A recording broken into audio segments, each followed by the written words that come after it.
Alors, bonjour à tous, j'espère que vous allez bien. Aujourd'hui, je suis avec l'un des cofondateurs de Flave, donc c'est une startup de Montpellier qui a développé une application. Donc là, je suis avec Théo Auguste, qui est donc le développeur principal de l'application, c'est le CTO de la startup qui va du coup nous présenter le projet de l'application Flave. Donc salut Théo, comment ça va? Hello, bonjour à tous. Bah écoute, ça va très bien et toi? Bah super aussi, je suis très content de t'avoir aujourd'hui. C'est un projet que moi personnellement je trouve très bien conçu, très bien amené aussi. Vous avez fait un gros travail sur on va dire, le marketing autour du projet. Bon, évidemment, on va parler essentiellement aussi du sujet technique. Est-ce que tu peux déjà rapidement, toi, te présenter et puis comment tu as été amené à créer, à Ouais, participer à cette startup? bien sûr. Bah écoute, moi c'est du coup Théo, développeur maintenant depuis 3 ans, on va avoir 3 ans d'expérience. Ok. On est sur Flave maintenant depuis un peu plus de 2 ans, je dirais, dans la globalité, même si l'entreprise existe depuis un peu moins de temps. Mais voilà, toujours été intéressé par l'entrepreneuriat, créer mon propre projet.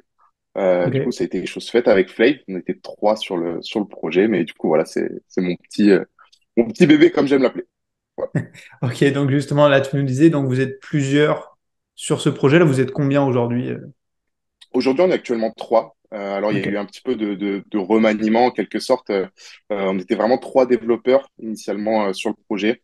Il y a un Ok. développeur qui s'est un petit peu mis en retrait et une personne avec un profil plutôt marketing, du coup, qui nous a rejoint à ce moment-là. Ok. Mais voilà. Donc là, actuellement, on est trois, deux développeurs et une personne pour gérer un petit peu la côté business marketing. Ok. Et donc, toi, ton rôle dans tout ça, c'est le développeur. Donc, toi, tu as un background évidemment informatique. C'est C'est ça. ça? Ok.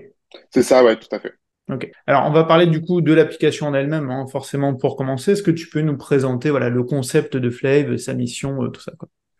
Bien sûr. Bah, écoute, Flave, c'est une application mobile déjà disponible sur Sur le store. iOS et Play Store Ok. qui permet du coup d'organiser, de planifier des moments entre proches, des Mhm. alternatives en fait au groupe WhatsApp et Messenger qu'on a trop tendance à utiliser, qui n'ont pas forcément tous les outils justement pour organiser ces moments. Donc là, on va pouvoir justement choisir la date, choisir le lieu. On va pouvoir aller sonder les personnes, on va pouvoir les inviter, on va pouvoir partager le budget avec eux, on va pouvoir du coup aussi envoyer des messages, on va pouvoir partager des photos et vraiment tout ça justement séparé pour avoir vraiment une meilleure organisation.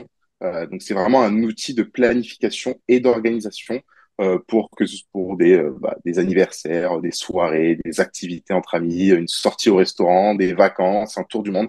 C'est vraiment Ok. tout ce qui va s'adresser justement aux particuliers et les moments justement qu'on peut organiser avec nos amis ou notre famille. Ok. Et je pense que c'est une question qu'on doit vous poser souvent, mais du coup, c'est quoi la différence au fait de passer par Flave plutôt que de passer par un groupe, soit WhatsApp traditionnel, quoi? Ouais, bien sûr. Bah alors, ça va être justement la facilité d'utilisation et vraiment l'organisation. On a trop tendance, en fait, aussi à perdre les informations. Donc, quand on va créer des groupes WhatsApp, alors c'est souvent Ok. aussi généralement avec les mêmes personnes. Ça va être souvent, on va les demander, ah, tiens, j'ai oublié la date, j'ai oublié le lieu, comment on fait pour s'organiser pour ça? Et pour les courses, on va aller créer un Lydia, on va aller créer un Tricount. Hmm. Bref, ça va être toujours un petit peu désorganisé. On va passer par de multiples applications. Là, le but, c'est Ouais. vraiment de tout centraliser dans une seule. C'est ça le Donc, tu gros nous point fort parlais, de Flame. ouais, tu nous parlais de Lydia, là. Du coup, il y a cette gestion, hein, pour ceux qui connaissent pas, c'est bien pour partager les comptes entre amis, c'est C'est ça? ça, tout Et à du fait. coup, vous, c'est une des fonctionnalités que vous intégrez ou vous comptez intégrer? C'est l'une des fonctionnalités phares, on le sait, de l'application à terme. Là, actuellement, elle est en cours de développement. Donc, la D'accord. Flave est disponible, mais cette feature, du coup, n'est pas encore disponible sur l'application et elle Ok. devrait arriver la courant septembre. Ok. Et du coup, là, actuellement, c'est quoi la fonctionnalité ou les fonctionnalités clés de la version actuelle là, que vous avez développée? Là, la version actuelle permet surtout du coup de choisir une date sur un calendrier, permet de choisir également un lieu du coup avec la carte, Ok. permet du coup d'ajouter notre événement qu'on va aller créer à au calendrier de notre téléphone, à l'ouvrir dans le GPS. On va avoir les sondages, les messages, le partage de médias.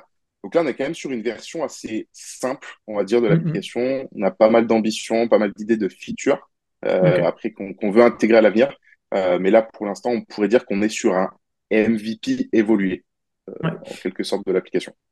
Ouais, et justement, ça fait déjà un moment que vous développez l'application, que vous avez aussi envoyé hein, sous forme de test cette application-là depuis quelques mois. Tu peux nous en dire un peu plus justement sur les délais que ça vous a pris hein, jusqu'à cette publication récente au grand public, là?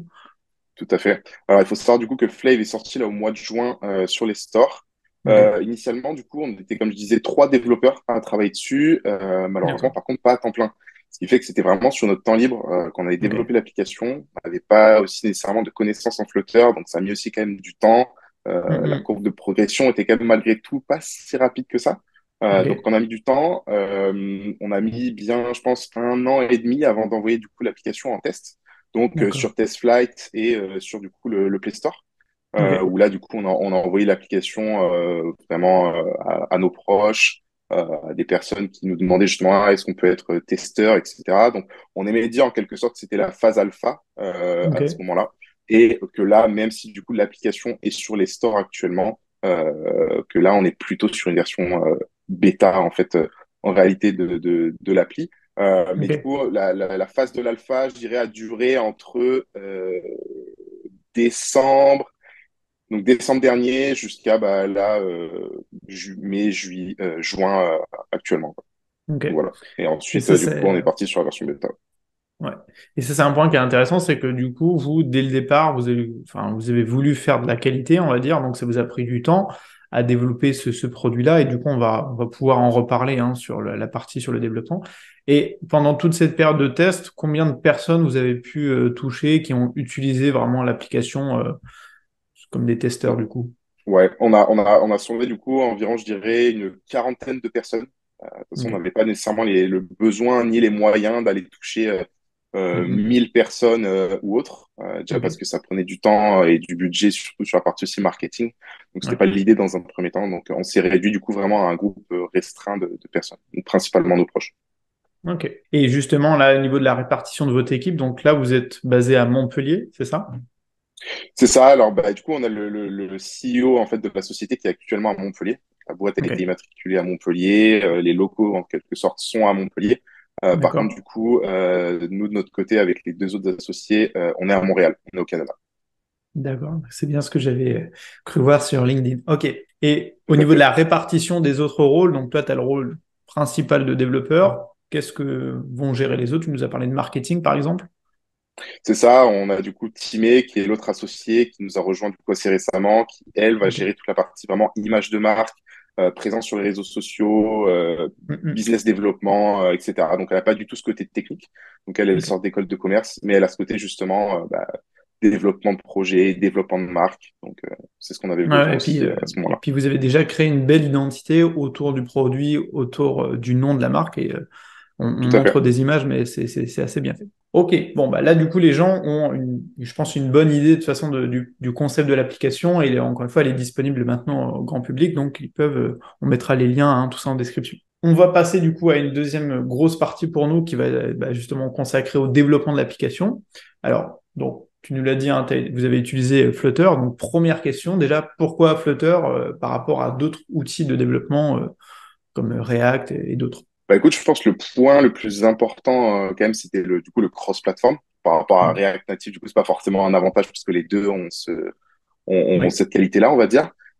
C'était plus un choix aussi derrière les personnes derrière la techno, en fait. On fait quand même une grande confiance à Google.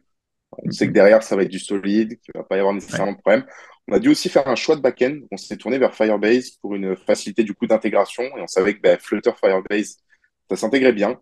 Ouais. On savait aussi que Flutter, mais sinon, du coup, on avait fait ce choix il y a un peu plus de 2 ans maintenant. C'est pas le langage le plus utilisé actuellement, mais c'était quand même un langage qui était aussi en pleine expansion, Ouais. avec une communauté grandissante. On s'est dit, bah, pourquoi pas tenter le coup? Et surtout, bah, on a aimé le langage, on a aimé travailler avec, on a trouvé ça vraiment kiffant. Ouais. Du coup, on s'est dit, bon, bah, let's go, on se met dessus, quoi. Et bon, je t'avais déjà posé la question la dernière fois, mais du coup, vous aviez aussi, bon, ça remonte à 2 ans hein, quand même, mais à l'époque, il y avait déjà Flutterflow. Donc, Tout à fait. vous aviez testé à l'époque, c'était envisagé pour vous de votre côté? Alors, je vais même dire, on va aller encore même un petit peu avant qu'on essaye d'utiliser Flutterflow. On avait même essayé d'utiliser Adobe XD avec des plugins en fait qui allaient générer justement Ok. du code Flutter, qui générait des layouts, etc. Mais c'était pas forcément terrible. Du coup, à un moment donné, on Mhm. s'était tourné un petit peu vers Flutterflow, pour Ok. essayer. Et en fait, bon, on s'est rendu compte à l'époque, c'était pas aussi autant évolué, je pense qu'aujourd'hui. Après, malheureusement, j'ai pas testé là depuis un petit moment Flutterflow, mais putain, en temps, c'était quand même pratique. Mais comme on Ouais. avait déjà acquis des connaissances, pour nous, en fait, en réalité, c'était beaucoup plus rapide d'avoir le nez dans le code directement dans notre IDE et Ouais. d'aller coder, faire notre reload directement dans l'IDE Ouais. avec notre simulateur. Et puis bon, honnêtement, ça allait beaucoup plus vite. Ben, je pense, moi, même moi, ce que je me dis, en fait, c'est que ce genre de projet que vous avez développé, c'est-à-dire un MVP, une première version publique et en test, mais qui finalement était déjà assez exigeante au niveau pour vous des performances, en fait, dans un choix comme celui-ci, Flutterflow, c'est effectivement, c'est même pas recommandé parce que vous êtes trop exigeant sur. En fait, la fonctionnalité en soi, elle peut paraître simple, mais elle est hyper exigeante en fait, en termes de performance que vous allez essayer d'aller chercher. Je pense que vous, le concept, c'est ça, c'est que c'est quelque chose qui est pas 100% innovant, mais qui est innovant dans la nature, la rapidité, la simplicité, c'est ça, en gros. Exactement. En fait, on n'a pas de concept innovant en fait en soi, hein. Tout ce qu'on fait, des applications tierces le font déjà en fait en Mm, réalité. mm. Nous, l'idée, c'est vraiment dans l'expérience utilisateur et le fait de centraliser tous les outils dans la même application. Ouais. En gros, voilà, pour ceux qui se demandent des fois, est-ce qu'on doit choisir du Flutter pur et à développer soi-même ou du Flutter Flow pour faire du no-code, ça dépend aussi en fait de son niveau d'exigence forcément un peu personnel. Et donc vous, quand même, et on le voit au niveau de la qualité de tout le travail que vous avez fourni, hein, que ce soit l'application, le site, tout ça, bah, vous aviez quand même un niveau d'exigence qui était dès le départ assez élevé. Et donc, dans ces cas-là, effectivement, vous êtes tourné directement vers du développement pur, quoi. C'est ça, tout à fait. Après, c'est vrai que moi, le no-code, c'est quelque chose que je trouve aussi incroyable de nos jours, mais malheureusement, il y a encore aussi, je pense, des limites un petit peu dans le Ouais, no-code. Et quand on a des connaissances dans le développement, je veux dire, ouais, le no-code, c'est pas toujours forcément la meilleure option. ouais, ouais, ouais. Et du coup, tu nous as dit aussi, bah, à l'époque, vous connaissiez pas Flutter. Alors, ça a été quoi pour vous dans l'apprentissage? Qu'est-ce qui vous a marqué l'apprentissage de Flutter, ne serait-ce que dans Alors, du coup, l'apprentissage, quoi. ah, ça va être assez marrant parce que du coup, on regardait en fait toi tes vidéos. Je Ouais, pense qu'à ce moment-là, tu étais l'un des seuls, même bon, aujourd'hui, pas non plus encore forcément des masses, mais ça s'est ouais, quand même développé. Tu étais quand même l'un des seuls qui faisait des vidéos sur Flutter. Donc, on avait pas mal regardé tes vidéos avec l'intégration avec Firebase, etc. On a essayé de se ouais. former de ce côté-là. On lisait la doc aussi de Flutter. On regardait un petit peu des petits packages à droite à gauche. On s'est un petit peu vraiment formé sur le tas avec des vidéos YouTube, notamment du coup les tiennes. Ouais, Mais, ouais. euh, mais voilà. Ok. Et donc, d'ailleurs, vous avez fait le choix du coup d'intégrer Firebase. Ça s'est fait dès le départ? Vous aviez d'autres Ouais. alternatives? Comment ça s'est passé? Non, on savait qu'il y avait d'autres back-ends, mais en fait, on avait déjà, entre guillemets, ce truc de se dire, OK, il faut monter en compétence sur Flutter, Hmm. il faut simplifier la vie, en fait. On va pas aller créer là-dessus notre propre back-end ou quoi ou autre. On voulait vraiment Ouais, une ouais. facilité d'intégration, on voulait pas se prendre la tête sur l'authentification, etc. On savait que Ok. Firebase, c'était l'outil, par De définition, Google. justement, pour ça, de Google. L'intégration avec Hmm, Flutter était simple, facile, intuitive. On s'est dit, OK, on se pose pas de questions, on fonce là-dessus. Et si demain, bon, bah, faut malheureusement, on va devoir changer. migrer, changer, bon, bah, écoute, on verra ça à l'avenir. Là, pour l'instant, on sait que ça fonctionne. On se lance là-dessus. Ok. Et toi, est-ce que tu avais déjà dans ton passé de développeur géré d'autres types de back-end et du coup, comment est-ce que du coup Firebase aussi c'était nouveau pour toi? Firebase était nouveau aussi également. Déjà, nous, de notre côté, hein, je pense avec mes associés, on avait travaillé que sur du SQL. On n'avait jamais fait Hmm, de NoSQL non plus, donc ça a été un petit peu un petit défi quand je parle de base de données. Et après, hmm, hmm. travailler avec un back-end comme ça, clé en main, non, pas Ok. forcément aussi fait, mais Firebase est quand même assez simple. Donc, je pense que n'importe quel développeur peut arriver du jour au lendemain et dire, OK, je vais aller utiliser Firebase. La doc Ok. est très bien faite, c'est hyper simple à utiliser. Il n'y a pas trop de Ok. soucis de ce côté-là en réalité. Et du coup, les plus gros défis techniques côté Flutter ou Firebase, hein, tout confondu, ça a été quoi les plus gros défis hein, pour les plus des 12 derniers mois de développement là. Je pense que ça a été du coup la modélisation de la base de données. Parce que du coup, là, on passe sur du NoSQL. C'est quand même un modèle qui est un petit peu différent qu'on Hmm, connaît traditionnellement en fait quand on va aller apprendre le développement sur une base de données relationnelle, on va dire. mhm. Donc là, il y a toute une gestion et puis aussi, il faut penser en quelque sorte aussi à l'évolution. Si demain on veut rajouter ça, si demain on veut modifier ça, il faut aussi Ouais. réfléchir à comment on peut faire évoluer notre schéma de base de données. Donc, Mhm. c'est pas si simple en fait en réalité, sans Ok. forcément aussi casser les versions précédentes. Tiens, si les gens n'ont pas l'application un jour, comment on va faire du coup pour que ça fonctionne toujours, cette nouvelle fonctionnalité aussi fonctionne. il y a toutes ces questions un petit peu qu'on se posait là, qu'on a commencé justement à travailler et à faire évoluer en fait. Ok. Mais voilà, je pense que ça devait être vraiment le plus gros euh, défi, on va dire en quelque sorte. Je dirais que c'est celui-ci. Après, il y a eu plein de petites choses aussi un petit peu autour, notamment le fait qu'on n'avait jamais encore créé d'application mobile, Mhm. plein de soucis qui sont posés, la CI, la CD, etc., comment ça fonctionne plein de choses en fait autour de tout ça. Mais si je devais dire, ouais, le plus gros défi, ce serait entre la base de données et l'application. Ok. Et aussi, au niveau du fonctionnement de l'application, encore une fois, bah forcément, hein, c'est une application à interface sociale, donc le cœur, il est dans l'interaction. Et donc, en gros, on peut pas trop se planter sur l'interaction qu'on va créer. Donc, est-ce que vous aviez comme des exigences assez élevées au niveau des performances, au niveau, alors, encore une fois, l'appli, elle est récente, là, mais gestion des événements, interaction entre les différentes personnes. J'ai vu qu'aussi, forcément, l'envoi des notifications, par exemple, c'est hyper important, vous, dans votre application. Est-ce que ça a été une partie qui a été compliquée et comment vous avez géré ça au fur et à mesure, Ouais. justement? Alors ouais, l'intégration des notifications, c'est un gros sujet. On le sait Mhm. maintenant, même aujourd'hui globalement, hein, quand on crée une application, les notifications sont primordiales. Ouais. Nous, de notre côté, ça a été aussi de l'apprentissage avec les Cloud Functions, avec Firebase Messaging. Pareil, c'est des choses qu'on connaissait pas nécessairement. Du coup, s'est Mhm. formé sur le tas. On a appris un petit peu. Du coup, on a intégré les notifications pardon, dans Flave. Ok. Dans un premier temps, là, elles sont pas encore totalement, on va dire, terminées et on shape en fait réellement. Mhm. Ok. Voilà, on a travaillé avec l'intégration avec Firebase, on a créé des Cloud Functions sur Firebase qui permet de trigger des notifications automatiquement. Si on va aller créer un nouveau message, créer un nouveau sondage, envoyer une nouvelle photo, inviter une nouvelle personne dans un événement, elle va recevoir une notification. Là, l'idée après, c'est qu'on aille vraiment intégrer des notifications personnalisées avec le Mhm. temps. Par exemple, si bon bah on voit que la date d'anniversaire de la personne se rapproche, bon bah on va lui envoyer une notification. Est-ce que ça te dirait de créer ton anniversaire sur Flave, d'organiser un moment avec tes proches justement pour fêter ça? Tiens, il y a, je sais pas, ta prochaine sortie au restaurant avec tes amis ou ton barbecue du week-end qui se rapproche, c'est dans 2 jours. Tiens, je t'envoie un petit Ouais. reminder. Toutes ces choses-là, en fait, sur lesquelles on travaille actuellement et on essaie de développer pour faciliter justement le- Ouais. l'expérience de l'application. Ouais, ouais. Et puis effectivement, c'est un domaine où on peut aller très très loin dans la complexité, dans la gestion le plus automatisée possible. Et c'est aussi, moi je trouve que c'est quelque chose qui est important à rappeler, c'est qu'en fait nous dans les applications qu'on utilise au quotidien, parfois on se rend pas compte de tout ce qu'il y a. Alors je pense à tu vois, du YouTube ou les algorithmes qui travaillent derrière.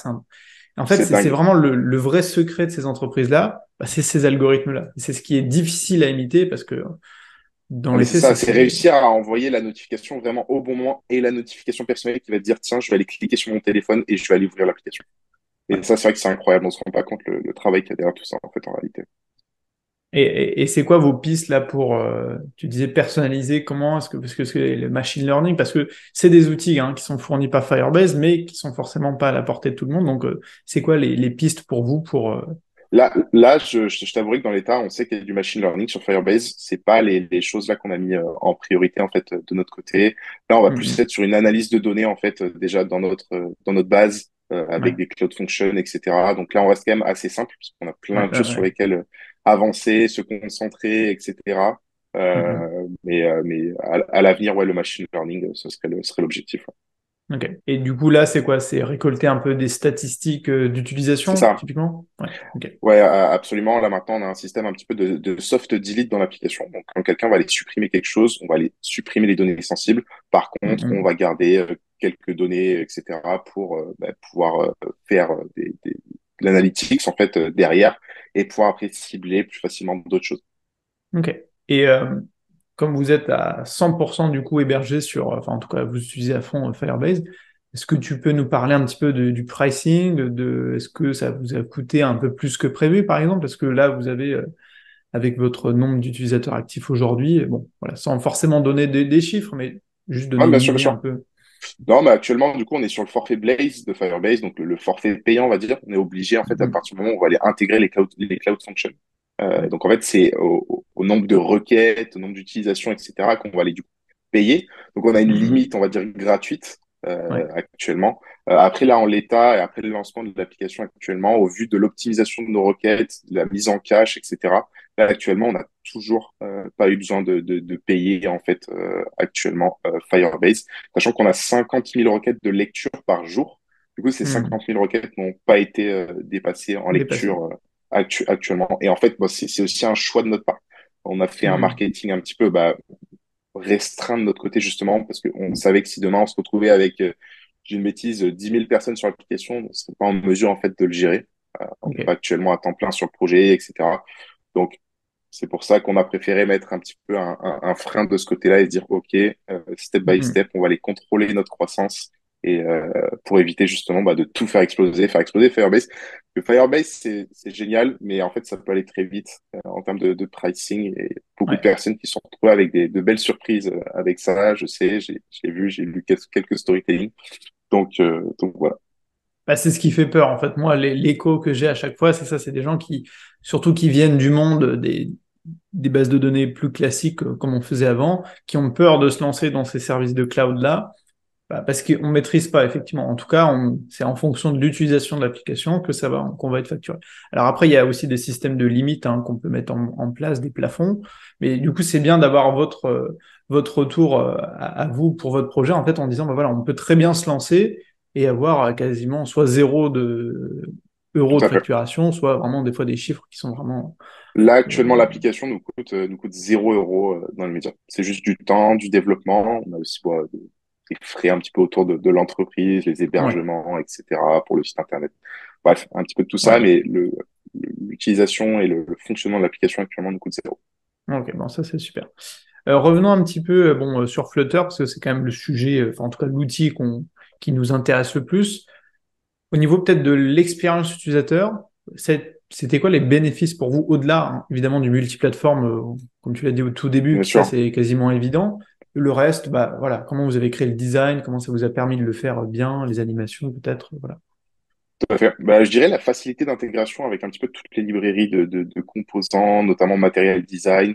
Il y avait Hmm. aussi la performance qui entrait en compte, la fluidité, l'interface utilisateur réactive et l'approche en fait justement widget de Flutter, Mhm. donc qui est orienté objet et qui est vraiment très simple à utiliser. Après bon, ça va être beaucoup de sucre syntaxique à un moment donné, mais c'est là quand je disais tout à l'heure, la courbe de Hmm. progression n'était pas si rapide parce que bon, il a fallu apprendre plein de propriétés, aller lire dans le code aussi souvent, etc. Mhm. Mais il y avait vraiment cette facilité d'utilisation, d'intégration. Demain, voilà, si tu veux aller créer des animations, tu sais qu'il y a des packages qui vont aller exister. C'était vraiment, c'était le bon choix, je pense, Ouais, de ce ouais. côté-là. Et bon, sans rentrer forcément dans les détails, mais vous faisiez des tests, par exemple, sur des smartphones réels régulièrement? C'est quelque chose qui était facile pour vous? Parce que... Ouais, alors on a du coup, on était tous un petit peu fans d'Apple en fait en réalité, donc on était Hmm, tous sous iOS. ok, À un moment donné, du coup, on a dû acheter en fait un téléphone Android aux frais du coup de la société pour justement aller tester aussi notre application sur Android parce qu'elle est sur les deux ok. stores en fait en réalité. Donc il n'y aurait pas de raison de ne pas tester de manière réelle en fait, parce que nous du coup on utilise nos simulateurs quand on va aller Mhm. développer l'application. Donc, on a avec Android Studio et Xcode, du coup, mettre à disposition des simulateurs. Ouais, ouais. Mais ça a aussi une limite quelque part parce que pas des conditions réelles. En réalité, on utilise des émulateurs aussi pour Firebase en local. Donc, il va vraiment aller falloir en fait en réalité tester vraiment sur le terrain l'application. Ça va des fois soulever d'autres bugs, il y a des bugs qu'on va pas forcément avoir en local, qu'on va retrouver en production. Donc, Ouais. on a dû du coup les tester sur les deux plateformes. Ouais, puis c'est vrai que souvent, c'est les dernières phases d'optimisation auxquelles on n'accorde pas forcément d'importance. Moi, je pense à, tu sais, à l'ouverture d'un clavier. Est-ce que le clavier correspond à ce qu'on va taper? Est-ce que c'est un email, un numéro de téléphone? C'est Tout à fait. des petites optimisations, mais qui peuvent, enfin, qui demandent en fait du temps parce que au final, c'est souvent des détails comme ça qui rendent l'expérience en fait plus fluide ou comme on parlait Tout des à fait. notifications, bah, ça c'est que pour iOS, c'est que sur un vrai smartphone. Donc, voilà. C'est ça, tout à fait. Et aussi, ouais, c'est vrai que pour tester, donc tout ce qui va être lien dynamique, tout ce qui va être notification, c'est jamais très facile. Du coup, à ce moment-là, il faut souvent aussi brancher du coup son propre téléphone directement sur son Mac pour aller tester les notifications. Il faut tester de s'en envoyer soi-même avec ça. Pas Ouais. facile en fait en réalité. C'est des phases qui sont un peu épuisantes, on va dire. À devoir Ah aller oui, oui, essayer oui. d'envoyer une notification, récupérer le token dans la base de données. On va dire, OK, je Ouais. m'envoie une notification à moi-même. Le token peut être amené à changer, etc. un petit peu fatigant, mais voilà. Et après, j'ai Et- oublié peut-être de mentionner autre chose tout à l'heure dans les défis Mhm. que je viens de penser là de suite, c'est l'architecture en fait de l'application. Comment séparer les vues de la logique. Donc, nous, on est parti sur le pattern block pour Mhm. Flave. Il y a eu aussi toute une marge de progression sur ce pattern parce qu'il n'est pas si facile que ça à comprendre avec le state management, etc. On n'est pas forcément issu de langage avec cette gestion-là, on n'est pas Ok. forcément très à l'aise.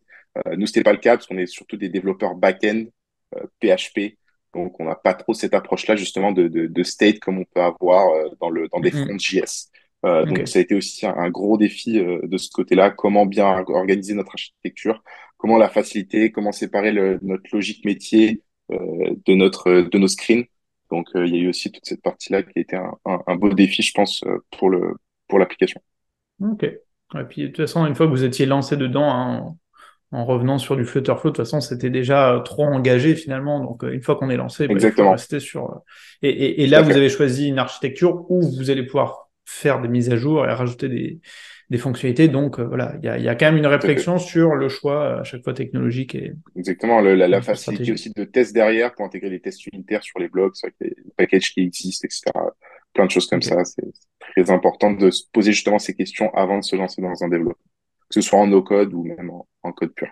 Mhm. Ok, bah écoute, super, on a fait déjà un bon point sur la partie technique. On continue du coup avec une troisième partie sur un peu l'histoire de l'entreprise, donc de Flave.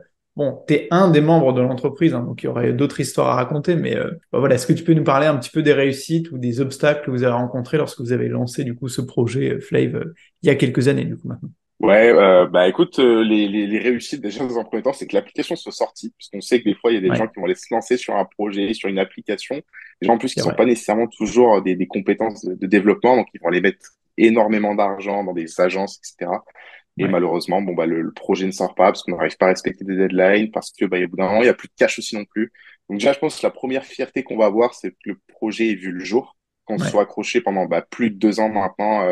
Qu'on ait donné corps et âme dans ce projet, même si c'est pas notre version de rêve là actuellement qui est sur les stores, on le sait, il y a encore Hmm. des bugs, etc. Mais on est quand même fiers, voilà, d'être arrivé au bout.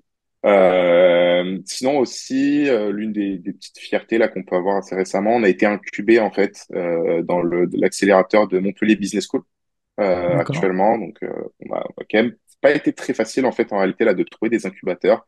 Hmm. De notre côté, parce qu'on n'est pas à temps plein sur le projet. Quand on n'est pas à temps plein sur un projet, c'est très compliqué d'aller chercher des subventions, d'aller chercher des incubateurs, de l'accompagnement. Mais ce que je peux comprendre aussi totalement, c'est juste que nous, de notre côté, on avait un petit peu cette peur un peu de Hmm. demain, comme ça, de lâcher notre emploi et de se dire, bon, bah, on n'a plus de revenus qui rentrent comme ça. Du coup, c'est Ouais. un petit peu pour ça aussi qu'on s'est dit, bon, on prend un petit peu de distance par rapport à ça. Mais voilà, ouais, je dirais l'incubation avec Montpellier Business School. Ok. Et puis, bah, une image de marque qu'on adore, qu'on voit Hmm. fleurir de jour en jour. Donc, euh, donc voilà. Et puis, de plus en plus d'utilisateurs qui téléchargent l'application comme ça. Donc, c'est trop cool. Et vous êtes membre, enfin, vous appartenez du coup à la French Tech et leur branche du coup à Montpellier, c'est ça? Tout à fait, c'est ça. On est adhérent à la French Tech Méditerranée, donc ça veut dire Hmm. qu'on va avoir accès à des ateliers, on va avoir accès à des structures, on va être aussi un petit peu accompagné par eux. Ok. Donc voilà. Ok. Et est-ce que vous avez eu forcément des retours de vos utilisateurs sur des situations? C'est quoi ce qui revient, on va dire, le plus souvent dans les retours les plus intéressants de l'appli? Alors les retours les plus intéressants, je dirais, c'est que les gens apprécient beaucoup le l'UX UI en tant que tel. Alors pour nous, elle n'est pas Hmm. encore dire au top de sa forme. Donc déjà, ça, Mhm. c'est un vrai plus. Mais on a aussi des retours, bon, bah, des gens qui disent, bon, bah, j'ai eu un bug là-dessus, j'ai eu un petit souci avec ça, je me suis retrouvé bloqué quand je suis arrivé à cette action, etc. On va aller essayer de prendre le maximum de retours dans ces moments-là pour savoir, OK, quel est Ouais. le contexte du bug, comment ça a pu se passer. On a aussi un Sentry, donc je reviens un petit peu à la côté technique, mais Hmm. on a aussi un Sentry qui permet de gérer le reporting de bugs automatiquement de ce côté-là pour qu'on ait un petit peu plus de contexte. Mais ouais, Ok. souvent des retours des gens qui disent bon bah j'ai eu un petit souci là-dessus, etc. Comment ça se fait? Est-ce que ça va être résolu? Oui, ça va être résolu avec des mises à jour, sans Ok. problème. Non, mais encore une Mais fois, vous voilà, avez fait un après, super boulot, hein. sur une expérience du coup qui est très complète et qui est dès le jour du lancement, bah, comme tu disais, c'est-à-dire que s'il y a un problème, on peut le faire savoir et déjà, bah, ça c'est quelque chose qui apparaît Tout à fait, pas partout, quoi. tout à fait, tout à Ok. fait. Et du coup là, bon, pour résumer les perspectives, on va dire pour le futur de la société, c'est quoi entre l'aspect fonctionnalité, mais tu l'as dit aussi là, peut-être des investisseurs qui arrivent, c'est quoi Voilà, là j'allais ouais. venir bah, au nerf de la guerre, hein, l'argent. Vraiment, bah, c'est de Hmm. gagner de l'argent parce que là, en l'état, l'application n'est pas monétisable Hmm. en l'état. Donc, on a des idées autour de tout ça. Donc, ça va être vraiment de développer cette partie-là pour pouvoir, bah, à un moment donné, en vivre. Hein, c'est le but. C'est Hmm. vraiment de réussir à vivre de ce projet à terme. Voilà. Après aussi, si je devais dire là pour le futur, on va essayer du coup, bah, qui est lié un petit peu à gagner de l'argent, on va essayer du coup de sortir une version B2B aussi du coup, qui sera vraiment destinée aux entreprises et l'organisation du coup d'événements en interne Ouais. de ce côté-là, parce que bon bah on le sait aujourd'hui, hein, les particuliers c'est pas forcément ce qui rapporte. Donc Hmm. on savait qu'à un moment donné on allait devoir s'ouvrir un petit peu au B2B, mais tout en gardant quand même en tête le B2C avec l'application déjà existante. Donc il y a Ok. une version web du coup qui va certainement voir le jour et une version mobile aussi du coup qui pourra s'intégrer assez facilement avec la version pour les particuliers. Donc voilà. Ok. Bon, bah super. Bah écoute, dans tous les cas, nous, on vous souhaite, je pense à tous ceux qui vont regarder cette vidéo, bah, de réussir. On invite également tout le monde à tester du coup l'application. Donc c'est une application qui quand même fonctionne sur le principe du réseau, donc on peut pas, enfin, il faut à chaque fois l'envoyer à des proches, etc., pour C'est pouvoir du ça. coup l'utiliser. Tout à fait, mais alors, si les gens du coup ont déjà l'application, bah, on va pouvoir les inviter, hein, on va aller dans la Hmm. recherche avec leur nom, on va pouvoir les ajouter assez facilement. Maintenant, si les gens n'ont pas forcément l'application, il y a un système du coup de partage. On va aller partager le lien du Flave qu'on vient de créer justement, qu'on vient d'organiser, Ok. pour que les gens du coup reçoivent ce lien dynamique, cliquent dessus, et fassent automatiquement télécharger l'application. Et dès qu'ils vont aller, ces personnes vont aller créer un compte, ils seront automatiquement du coup ajoutés au Flave qui vient d'être créé. Donc finalement, D'accord. quand les gens n'ont pas l'application, on leur envoie le lien. Les gens cliquent sur le lien, juste à s'inscrire en 2 secondes, avec Ok. l'intégration assez facilitée, Google, Apple, Facebook, ou même le numéro de téléphone, du coup, avec un code qui va les s'envoyer automatiquement. Euh, et dès que leur compte va être créé, en fait, ils seront automatiquement ajoutés. Ok. Non, mais encore une fois, vous avez fait les choses parfaites comme il faut au niveau des inscriptions. On a essayé, c'est pas la perfection en tant que telle, mais c'est pas si mal, Bah, on par va dire. rapport à d'autres projets qui se lancent Oui, comme ça, c'est très très bien. Hein. Enfin, c'est très très bon. On le voit avec le site et l'appli en soi est très très. Enfin, c'est joli. Enfin, c'est vrai que dans l'ensemble, il y a une belle marque et tout ça, quoi. merci. Écoute, bah, je te remercie Théo, et puis on remercie au passage bah, tous les membres de la société, de l'équipe, hein, pour le partage donc du projet. Là, tu nous as partagé hein, l'histoire, le côté un petit peu technique, et puis toutes les anecdotes que tu avais sur le lancement du projet. Est-ce que tu aurais un dernier message à faire passer aux gens qui nous écoutent, qui sont essentiellement des développeurs, hein, des gens qui ont des projets à lancer? Ne pas hésiter à se lancer le plus tôt possible, même si on a un MVP qui est encore bancal, même si on n'a pas encore Hmm. la perfection en tant que telle pour sortir son application, il faut pas hésiter. Des bugs, c'est normal, des versions bêta, ça existe. Il faut sortir ça vraiment le plus tôt possible pour aller se confronter à son marché. Je pense que c'est ça le conseil que je dirais. Et puis, bah, ne pas avoir peur, ne pas avoir peur de se lancer. Bon, bah, c'est super. Bah, c'est le message qu'on adore et qu'on répète, nous, en tout cas, de jour en Et jour. télécharger Flame. Et téléchargez Play, voilà. On vous met les liens en description de l'appli sur iOS, sur Android et du site web. Ben, je te remercie encore une fois, Théo, pour ton partage, pour ton temps. Merci à toi, Driss. Et puis, on se dit à la prochaine pour suivre la suite de vos aventures, du coup. Merci beaucoup. Bye bye. Allez, à plus. À ciao tout le monde.